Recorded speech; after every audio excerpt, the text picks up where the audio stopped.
টি-20 বিশ্বকাপ ২০২৬ অলরেডি একটা নাট্যমঞ্চে পরিণত হয়েছে। আর এই নাট্যমঞ্চের নাট্যকার হচ্ছে বাংলাদেশ, ভারত, পাকিস্তান এবং শ্রীলঙ্কা। আর এই নাটকগুলো সবথেকে ভালো উপভোগ করতেছে আইসল্যান্ড এবং উগান্ডা। একদম শুরুতে যখন বাংলাদেশ সবেমাত্র বিশ্বকাপ বয়কট করার কথা বলতেছিল, তখন ক্রিকেট আইসল্যান্ড এক্স প্ল্যাটফর্মে এসে পোস্ট করছে যে বাংলাদেশ যদি এবারের বিশ্বকাপ সত্যি সত্যি বয়কট করে, তাহলে বাংলাদেশের পরিবর্তে বিশ্বকাপ খেলার জন্য আইসল্যান্ড ক্রিকেট প্রস্তুত।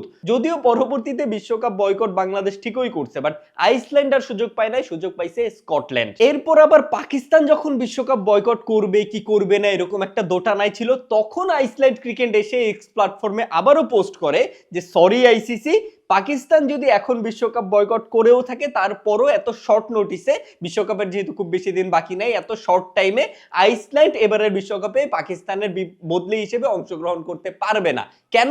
কারণ আইসল্যান্ডের যেসব ক্রিকেটার আছে, আইসল্যান্ড জাতীয় ক্রিকেট দলের যেসব ক্রিকেটার আছে, তারা আসলে কেউ বেকিং এ ব্যস্ত, মানে রুটি বা কেক বানাতে ব্যস্ত, কেউ হচ্ছে ব্যাংকার, কেউ হচ্ছে জাহাজের কাপ্তান। সো তারা তাদের এইসব পেশা রেখে, এইসব কাজ রেখে এত শর্ট নোটিসে বিশ্বকাপে অংশগ্রহণ করতে পারবে না। সেই সাথে তারা আবার স্কটল্যান্ড আর উগান্ডাকেও খোঁচা দিয়ে দিছে। মানে আইসল্যান্ড কিন্তু জানে যে পাকিস্তান যদি এবারের বিশ্বকাপ বয়কট করে বা বাংলাদেশ যখন করছে, আইসল্যান্ডের কিন্তু বিশ্বকাপে অংশগ্রহণ করার কোনো সুযোগ নেই। আইসিসি কখনো আইসল্যান্ডকে এসে বলবে না যে আপনার বিশ্বকাপে অংশগ্রহণ করেন, এটা আইসল্যান্ডও জানে। তারপরও তারা আসলে সুযোগ পেয়ে আইসিসি এবং পুরো ক্রিকেট ফ্যানদের সাথে মজা নিয়ে নিচ্ছে। কিন্তু আইসল্যান্ডের এই খোঁচা দেবার পরে উগান্ডা আবার সেইটা রিটুইট করছে, যে উগান্ডা বলছে যে পাকিস্তানের পরিবর্তে এবারের বিশ্বকাপে আইসল্যান্ড অংশগ্রহণ করতে না পারলেও উগান্ডা অংশগ্রহণ করার জন্য সম্পূর্ণভাবে রাজি আছে বা তারা প্রস্তুত আছে।